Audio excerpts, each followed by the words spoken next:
Hey, Tom Donney here. Gonna look at this is a Sonett V4, and right here these carburetor barbs come out all the time and they leak. And it's a real common problem on any V4. So what I've done, I've mixed up some JB Weld, and maybe someone's got a better idea than JB Weld. This one's already been sealed up once already, and it was still coming back out. You know, who knows how long ago it's been. But we'll smear some of that shit on there, JB Weld. And try not to get in your needle and seat. You're not going to like that very well. So clean the edge off. And then all I really do is push it in. Try to push it in. And then seat it good. It's kind of hard with everything around here, but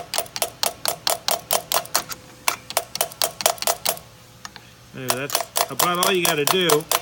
Tap it in place there, and then obviously let it seal up. But common problem, if that comes off, floods out the intake manifold area, your starter's right down there, you're going to make your car sound like a dog real fast. It's going to go woof, and you're going to have a flame on you. Any V4, 96, Sonett, any of them.